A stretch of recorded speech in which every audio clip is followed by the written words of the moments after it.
समझ गए आप? नहीं समझे होंगे।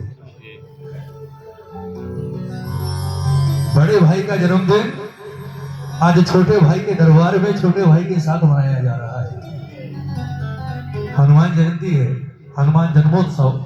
जयंती नहीं बोल सकते क्योंकि जयंती उसकी बोली जाती है जो नहीं रहते, और बजरंगबली तो अजर और अमर है, जिन्हें वरदान दिया मां सीता ने कि ना तो कभी मरेगा और ना कभी कोई बीमारी तुझे छू सकती है।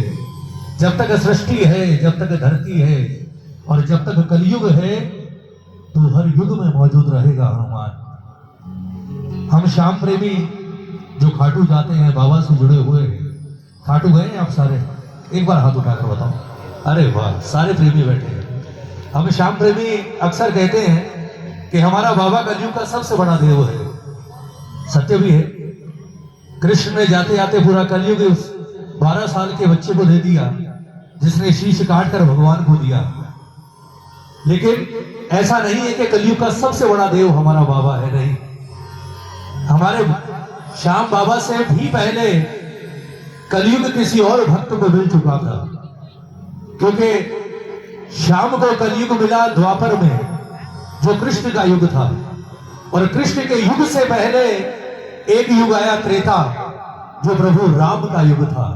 राम के बाद कृष्ण आए और उस वक्त राम का एक भक्त पैदा हुआ। चारों जुग प्रताप तुम्हारा है, प्रसिद्ध जगत उजियारा हनुमान। और सबसे बड़ी बात प्रेमियों, हर युग में बजरंगबली की महत्ता स्वीकारी गई है। महाभारत के बाद भगवान कृष्ण ने हमारे श्याम को कलयुग का देव बनाया, लेकिन बजरंगबली की महिमा क्या रही आप सुनिएगा। हमारे श्याम ने सिर्फ युद्ध देखा 18 दिन। बाबा श्याम के जब शीश दान हुआ, भगवान ने इस शीश को अमृत से सींच कर एक पर्वत पर रखा। इसने पूरा महाभारत 18 दिन तक देखा और उसके बाद अंत में निर्णय दिया कि जीता कौन और जिताया किसने। लेकिन जिसका जन्मदिन कल हम मना रहे हैं आज इस दरबार में, हनुमान, ये वो भक्त था जिसने युद्ध देखा भी और जिसने स्वयं महाभारत के युद्ध में हिस्सा भी लिया। बजरंगबली स्वयं हिस्सेदार थे महाभारत में। बर्बरी ने युद्ध देखा, पर हनुमान विराजमान थे कहां पर? अर्जुन के रथ के ऊपर सबसे पहले विराजमान किया गया बजरंगबली को। तो दोनों ही कलयुग के देव हैं। कलयुग ना राम का ना कृष्ण का, कलयुग है तो दोनों के भक्तों का। तो मेरी आप सबसे प्रार्थना कि अब जितने प्रेमी हैं दरबार में, खूब बधाई आपको। और ये बस इसी तरह चलता रहे सिलसिला। और हमारे गुरुदेव ने जो शुरू किया था अपने हाथों से, आप लोग सब इसे सींचते रहे और ये इसी तरह चलता रहे, इससे बड़ी बात नहीं हो सकती। तो आइए चलते हैं। सबसे पहले बजरंगबली के चरणों में, क्योंकि जन्मोत्सव मनाया जा रहा है, तो मिलकर झूमकर गाकर सुनिएगा मत, अब मिलकर गाइएगा। एक जयकार हनुमान का हनुमान जैसा लगा दो, जितने प्रेमी हैं दरबार में मिलकर।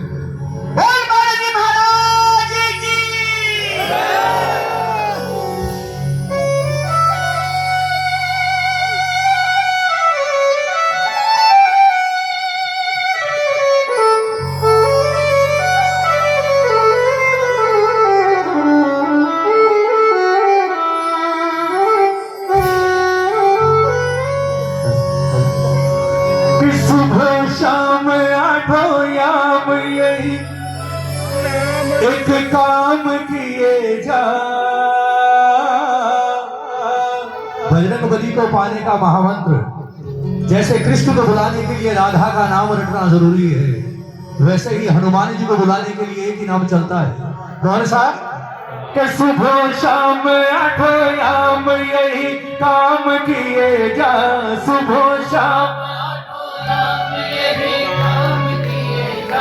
सुबह शाम आठों याम यही काम किए जा।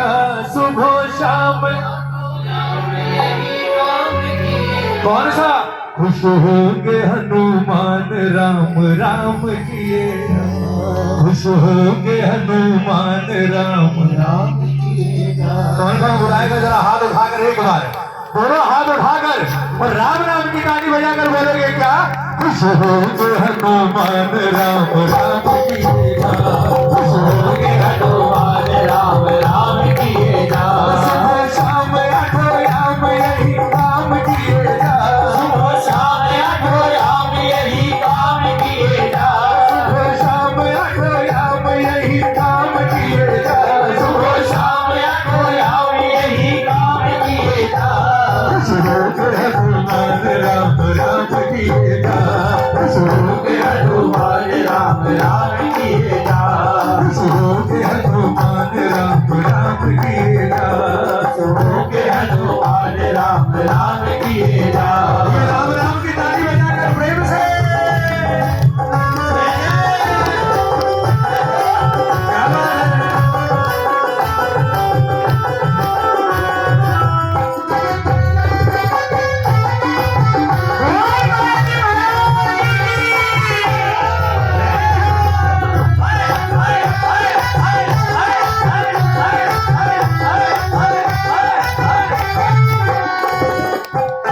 राम नाम का असर ताली बजाकर एक बार।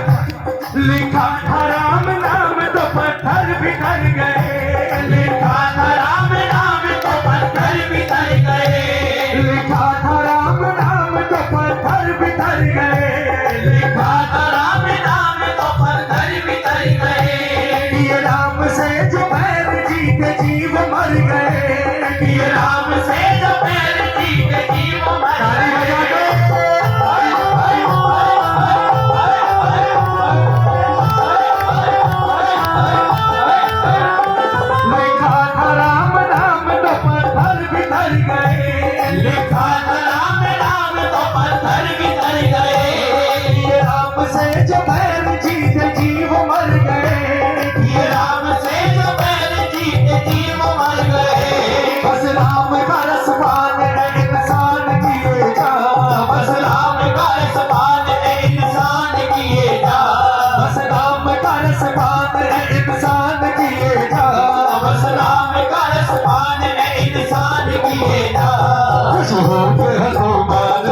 राम किएगा, खुश हो के हनुमान राम राम किएगा, खुश हो के हनुमान राम राम किएगा, खुश हो के हनुमान राम राम किएगा। ताली बजाओ, बजरंग बली के कितने भक्त हैं जरा ताली बजाओ, जो हनुमान जी के भक्त हैं ताली बजाकर। कहते हैं कलयुग में बजरंग बली रहते कहाँ है? कलयुग में ताली बजाकर। जहाँ राम का कीर्तन वही हनुमान बली है, जहाँ राम का कीर्तन वही हनुमान बली है, जहाँ राम का कीर्तन वही हनुमान बली है, जहाँ राम का कीर्तन वही हनुमान बली है। गोदी में गणपति कुल शिव पार्वती है, गोदी में गणपति कुल शिव पार्वती है।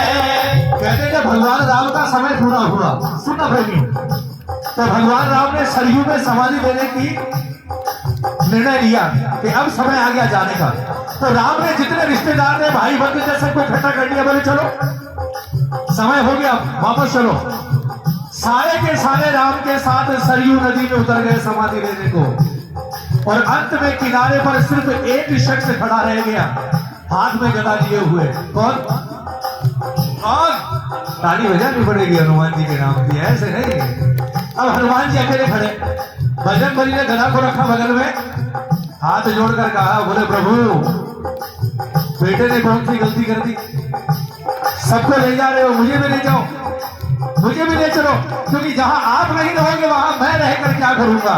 और आपके जाने के बाद आएगा द्वापर, महाभारत होगा, और द्वापर के बाद सबसे खतरनाक युग आएगा कलयुग, जिसमें आप और हम हैं, सबसे खतरनाक। और उस युग में ना आपका कोई नाम लेने वाला होगा, ना कोई भजन गाने वाला होगा।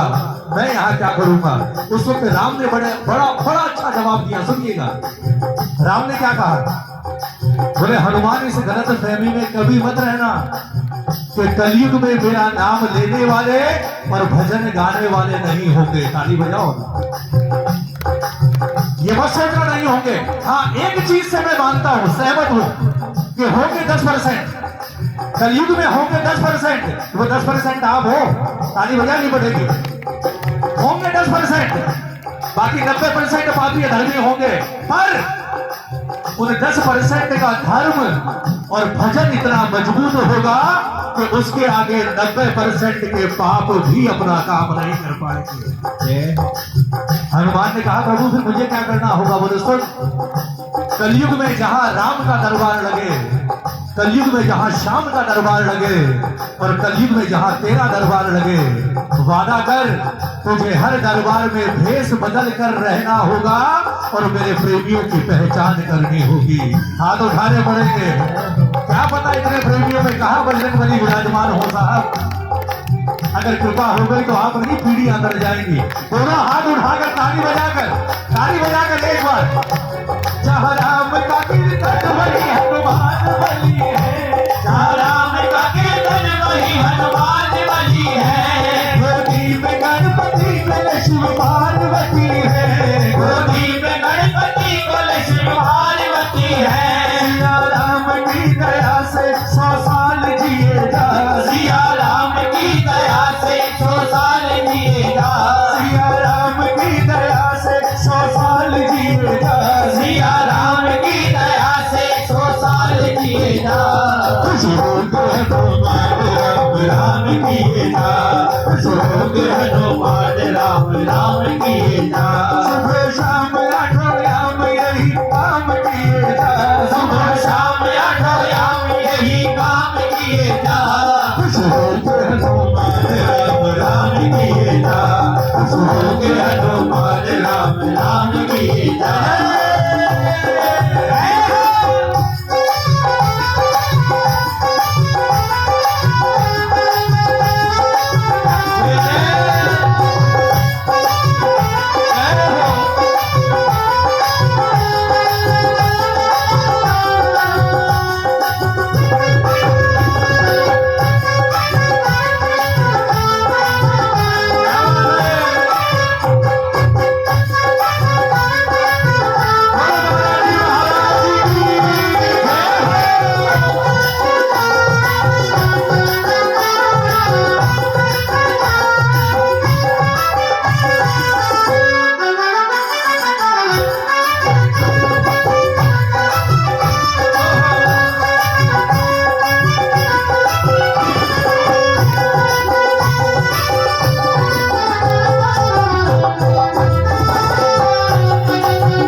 ताली बजा तो भजन पूरा हो गया। ताली बजाकर प्रेम से प्रेमियों, अब जितनी देर होना जितनी देर, अब सिर्फ उसके लिए बैठना। ताली बजाओ। साल के 365